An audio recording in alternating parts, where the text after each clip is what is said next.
Hey y'all, welcome back to another video. If you're new here, my name is Niara Alexis, and I mostly focus on hair content with a little bit of lifestyle and beauty as well. And today I am doing a really quick video for you guys. I just recently cut my hair back into a bob. For those of you that have been here, I know I said I was on my length journey, but that in between phase, it gets me every single time. And I always go back to a bob. And honestly, I just think that's my look. That's what I like. So if you like this type of content, you might as well go ahead and subscribe here. We do lots of fun stuff in the kitchen beautician community. But I want to do this video because I know someone's gonna ask me like how exactly I do it. And let me just first say, I call myself a kitchen beautician for a reason. I am not a trained professional, have not gone to school for this. This is just what works for me and my hair, okay? Now, I always start in the front making one cut, which is usually like my guide for the rest of my hair. I never start in the back, and I start by just combing the hair straight down. I make the first cut. And what I do after that, and I'm going to continue to do around my head, is to just use previously cut sections of hair as my guide.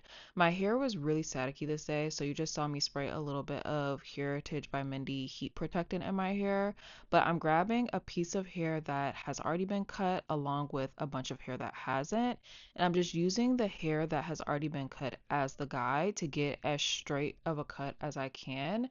It's not going to be 100% perfect, but I never wear my hair like bone straight like this anyway, so that doesn't bother me. If you do, you will probably want to go to a professional for this. Like I said, I'm nobody's professional, and they probably do not suggest you do your hair this way, but this is just what I've done. I'm always going to add like a little curl, a bump, a wave, or something into my hair, so it being perfectly straight and even all the way around is never my goal. I just want it to be generally all the same length. Two tips that I can give you as someone who has been consistently cutting their hair on their own for a little while now is one, the scissors that you're using do really matter.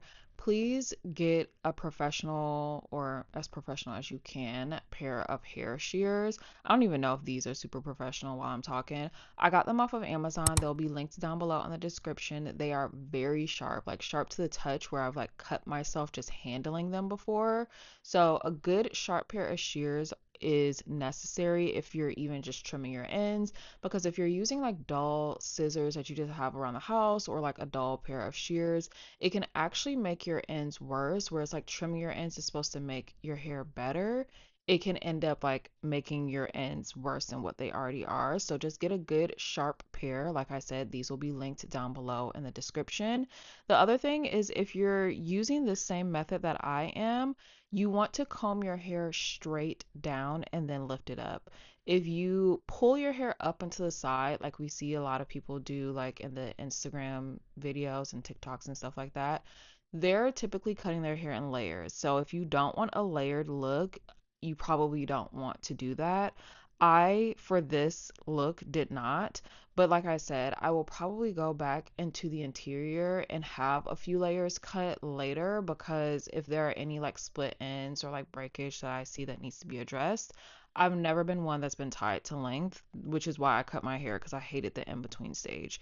Now, at this point, I'm looking at my hair and I'm noticing that one side is longer than the other. That's another tip that I'll give you. Do not feel pressured or like stressed that like you have to get it all right the first go round, but I would say it's better to take off less first than having like taken off too much and you can't undo that. So I noticed that one side of my head was longer, the side that I started on was shorter, and that's the ideal length that I want. So I'm just gonna go back around, and I'm noticing like I didn't really cut enough off of this, I don't know, left side, right side, whatever. I didn't cut enough off of the other side. So that's what I'm doing. And I always kind of just like stop and assess like where I am, give myself like a little minute to like readjust. Because when you just go in and you're just like so scissor happy, as we like to say, that's when I find you start to make a lot of mistakes. And trust me, I have made my fair share of them before. By no means am I saying that you should be cutting your own hair. Like I said, I am a kitchen beautician. I prefer to do my own hair, especially with the way things are priced these days.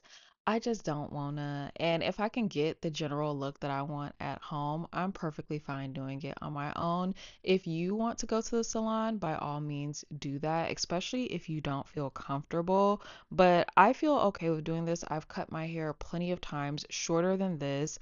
I was at an in-between stage in my grow out process, and I just did not like the length of my hair. I also noticed a little bit of breakage on the right side of my head, I think it was, and I was like, "Oh, let's just give you a chop to get rid of it." Like I said, I've never been really too tied to length. And when you look at the back of my hair here, you'll see what I mean when it's like it's not even like all the way around. It's not like perfectly straight all the way around, but that doesn't bother me. I'm gonna throw some little waves, little curls in here, and it'll be just fine. You won't really be able to tell too much. And if you're looking that hard, back up.